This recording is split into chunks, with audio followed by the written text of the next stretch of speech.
ಜಗತ್ನಲ್ಲಿ ಕೆಟ್ಟ ತಂದೆ ಇರಬಹುದು, ಆದ್ರೆ ಕೆಟ್ಟ ತಾಯಿ ಇರೋದಿಲ್ಲ ಅನ್ನೋದಕ್ಕೆ ತದ್ವಿರುದ್ಧ ಈಕೆ. ಬಹುಶಃ ಆರೋಪಿತೆಯ ತಾಯಿ ಇರ್ತಾರಲ್ಲ, ಅವರು ಕೂಡ ಇದನ್ನ ಒಪ್ಕೊಂಡಿರೋದಿಲ್ಲ ಅನ್ಸುತ್ತೆ. ತನ್ನ ಕರುಳ ಕುಡಿಯನ್ನೇ ಕೊಂದು ಹಾಕ್ಬಿಟ್ಟಿದ್ದಾಳೆ ಈ ಪಾಪಿ ತಾಯಿ.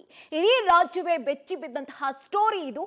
ನೀವೇ ನೋಡಿ. ತನ್ನ ಮಗನನ್ನೇ ಉಸಿರುಗಟ್ಟಿಸಿ ಕೊಂದ ಪಾಪಿ ತಾಯಿ. ಹರಿಶ್ಚಂದ್ರ ಘಾಟ್ನಲ್ಲಿ ಚಿನ್ಮಯ್ ಅಂತ್ಯಕ್ರಿಯೆ. ಹೀಗೆ 4 ವರ್ಷದ ಮಗುವನ್ನ ತನ್ನ ಕೈಗಳಲ್ಲಿ ಎತ್ಕೊಂಡು ಬಿಕ್ಕಳಿಸುತ್ತಾ ಹರಿಶ್ಚಂದ್ರ ಘಾಟ್ನಲ್ಲಿ ಹೆಜ್ಜೆ ಹಾಕ್ತಾ ಇರೋದು ವೆಂಕಟರಾಮನ್. 2-3 ದಿನಗಳಿಂದ ಇಡೀ ರಾಜ್ಯವೇ ಬೆಚ್ಚಿ ಬಿದ್ದಿರುವಂತಹ, ದಾರುಣವಾಗಿ ತನ್ನ ತಾಯಿಯ ಕೈಯಲ್ಲಿಯೇ ಕೊಲೆಯಾದಂತಹ ಮಗುವಿನ ಅಂತ್ಯ ಸಂಸ್ಕಾರ ಇವತ್ತು ಮಲ್ಲೇಶ್ವರಂನ ಹರಿಶ್ಚಂದ್ರ ಘಾಟ್ನಲ್ಲಿ ನೆರವೇರಿದೆ. ಯಾವ ತಾಯಿಯೂ ಮಾಡಲಾರದ, ಯಾವ ತಂದೆಯೂ ನೆನೆಸದಂತಹ ದುರಂತವಿದು. ಗಂಡನ ಮೇಲಿನ ಕೋಪಾಗ್ನಿಗೆ ಬಲಿಯಾಗಿದ್ದು ಮಾತ್ರ ಪುಟಾಣಿ ಕಂದಮ್ಮ. ಮದುವೆಯಾಗಿ 9 ವರ್ಷದ ನಂತರ ಈ ದಂಪತಿ ಮಗುವನ್ನು ಮಾಡಿಕೊಂಡಿದ್ರು. ಆದರೆ ಮಗುವಾದ ನಂತರ ದಾಂಪತ್ಯ ಹಳಸಿತ್ತು. ಅದರ ಪರಿಣಾಮ 4 ವರ್ಷಕ್ಕೆ ಮಗುವನ್ನ ತಾಯಿಯೇ ಕೊಂದಿದ್ದಾಳೆ. ಸದ್ಯ ಪೊಲೀಸ್ ವಶದಲ್ಲಿರುವಂತಹ ಸುಚನಾ ಸೇಠ್ ಎಂಬ ಹಂತಕಿಯ ಮಗನನ್ನ ಯಾಕೆ ಕೊಂದ್ಲು ಅಂತ ಹೇಳಿಕೆ ಕೊಟ್ಟಿದ್ದಾಳೆ.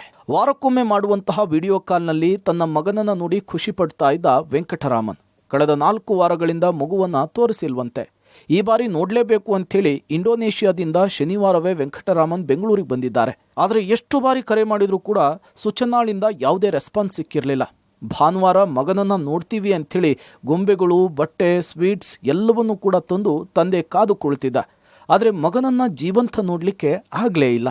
ಮಗು ಎಲ್ಲಿ ನನ್ನಿಂದ ದೂರವಾಗ್ತಾನೋ, ತಂದೆಯನ್ನೇ ಹೆಚ್ಚಾಗಿ ಹಚ್ಚಿಕೊಂಡು ಬೀಳ್ತಾನೋ ಅನ್ನುವಂತಹ ಕೋಪದಲ್ಲಿ ಮಗುವನ್ನ ದಾರುಣವಾಗಿ ಕೊಂದೆ ಅನ್ನೋದು ಆಕೆ ಪೊಲೀಸರ ಮುಂದೆ ತಪ್ಪೊಪ್ಕೊಂಡಿದ್ದಾಳೆ.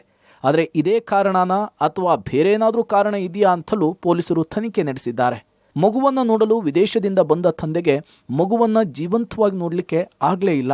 ಹೆತ್ತು ಹೊತ್ತ ಮಗನನ್ನ ತಾಯಿ ದುರಂತ ಸಾವಿಗೆ ದೂಡಿದ್ದಾಳೆ.